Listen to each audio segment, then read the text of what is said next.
Hello বন্ধুরা, বাংলা নিউজে আপনাকে স্বাগত। শুরুতে সংবাদের শিরোনাম, পরে বিস্তারিত জানিয়ে দেব আমাদের হাতে থাকা সর্বশেষ গুরুত্বপূর্ণ আপডেট বাংলা সংবাদ।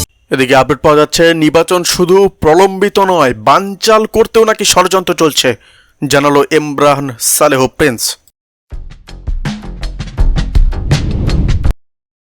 বিস্তারিত জানিয়ে দেব, ভারতের ট্রান্সশিপমেন্ট বাতিলে রপ্তানিতে কোনো প্রভাব পড়বে না, এরকমটাই জানিয়েছেন বাণিজ্য উপদেষ্টা। আলোচনা করব বাংলাদেশে বিনিয়োগে আগ্রহী পাকিস্তানের অ্যানগ্রো।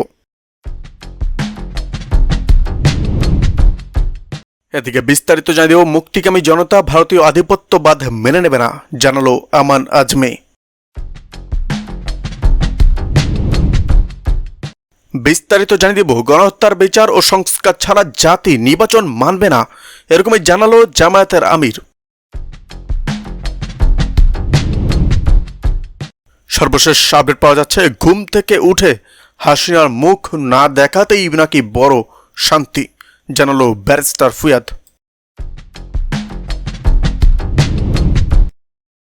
এদিকে পরিষ্কার করে বলেন নির্বাচন কবে হবে, এরকমটাই জানিয়েছে মির্জা ফখরুল। সরকারের শুভবুদ্ধির উদয় হবে উল্লেখ করে বিএনপির মহাসচিব মির্জা ফখরুল ইসলাম আলমগীর বলেছেন, ফেক কথা না বলে পরিষ্কার করে বলেন নির্বাচন কবে হবে, একটা রোড ম্যাপ দেন। মঙ্গলবার বিকেলে ঠাকুরগাঁও জেলার সদর উপজেলার জগন্নাথপুর ইউনিয়নের খাগড়াবাড়ি শেখ বাজারে গণসংযোগ কর্মসূচিতে এসব মন্তব্য করেন তিনি। সংস্কার নির্বাচন প্রসঙ্গে মহাসচিব বলেন, সরকারের প্রধান দায়িত্ব একটা নির্বাচন করা, সবাইকে মিলে আমরা অধ্যাপক ইউনূস সরকারকে দায়িত্ব দিয়েছি। তিনি অনেক জ্ঞানী ও নোবেল বিজয়ী মানুষ, তবে রাজনীতিবিদ নন। গত 15 বছর দেশে মানুষ ভোট দিতে পারেনি, এখন একটা সুযোগ সৃষ্টি হয়েছে, দেশের ও মানুষের নিরাপত্তার স্বার্থে নির্বাচন দেওয়া দরকার। সংস্কারের পাশাপাশি নির্বাচনের ব্যবস্থা করা উচিত। মির্জা ফখরুল ইসলাম আলমগীর বলেন, আওয়ামী লীগ দেশটাকে জাহান্নামে পরিণত করেছিল। হামলা মামলা, গুম খুন, নির্যাতন সহ কোটি কোটি টাকা লুটপাট করেছে তারা। দেশের মানুষ অস্থির হয়ে জীবন দিয়ে রক্ত দিয়ে হাসিনাকে উৎখাত করেছে। বিএনপি মহাসচিব বলেন, আমরা আরেকটা গাজায় পরিণত হতে কিংবা যুদ্ধ। এদিকে কেউ অপকর্ম করতে চাইলে সরাসরি ধরে পুলিশের কাছে দেবেন, জানালো মির্জা ফখরুল।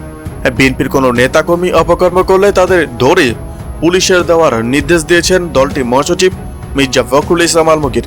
আজ মঙ্গলবার বিকেলে ঠাকুরগাঁও সদর উপজেলার চিলারং ইউনিয়নের মোলানি উচ্চ বিদ্যালয় মাঠে গণসংযোগের সময় তিনি এই বক্তব্য দেন। মির্জা ফখরুল বলেন, এই দেশের জনগণের কাছে সবচাইতে নির্ভরশীল নিরাপদ দল হচ্ছে বিএনপি।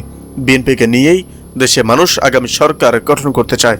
এই অঞ্চলের মানুষ প্রথম থেকেই ধানের শীষে ভোট দিয়ে থাকে।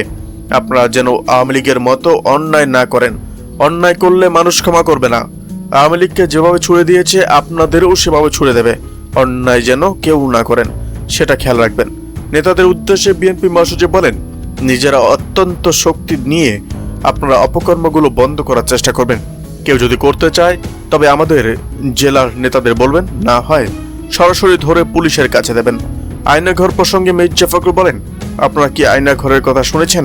ওই ঘরটা কি জানেন?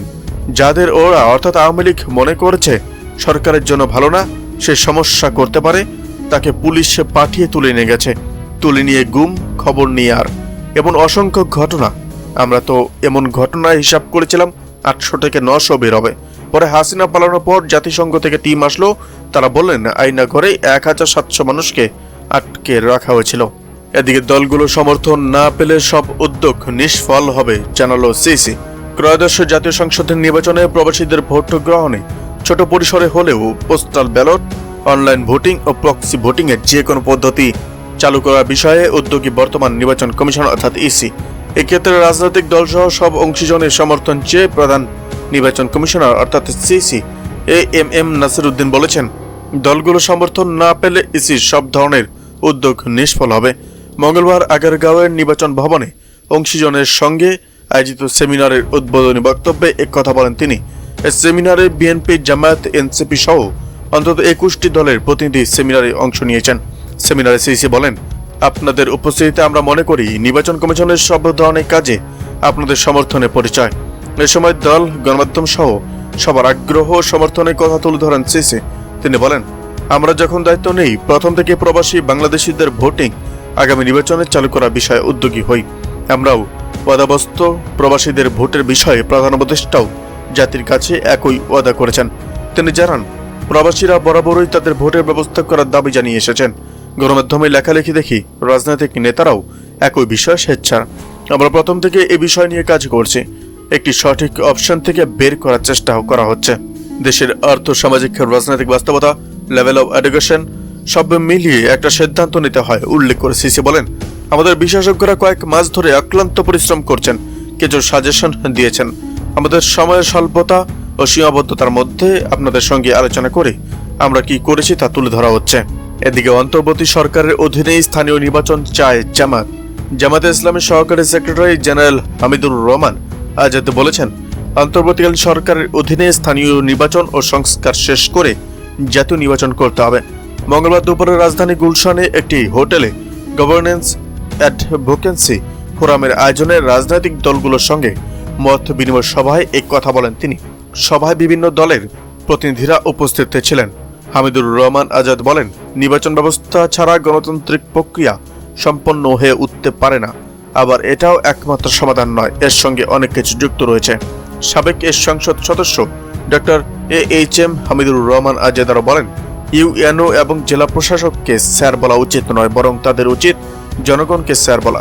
এছাড়া এমপি সংসদের আইন প্রণয়নে ভূমিকা পালন করবে, স্থানীয় সরকার ব্যবস্থার উপর প্রভাব বিস্তার করতে পারবে না। এদিকে ডিসেম্বরের আগে নির্বাচনের রোডম্যাপ দেওয়ার আহ্বান বিএনপি। ডিসেম্বরের আগে একটা নির্বাচনের রোডম্যাপ দেওয়ার আহ্বান জানিয়ে অন্তর্বর্তীকালীন সরকারের উদ্দেশ্যে বিএনপি চেয়ারপারসনের উপদেষ্টা জয়নুল আবদিন ফারুক বলেছেন, এখন জনগণের দাবি, জনগণের প্রত্যাশা ডিসেম্বরের আগে একটা নির্বাচনের রোডম্যাপ দিয়ে দেন। নির্বাচনের প্রস্তুতি নেওয়ার জন্য নির্বাচন কমিশনকে বলে দেন, আমরা আপনার অধীনে একটা সুষ্ঠু নির্বাচনে আশাবাদী।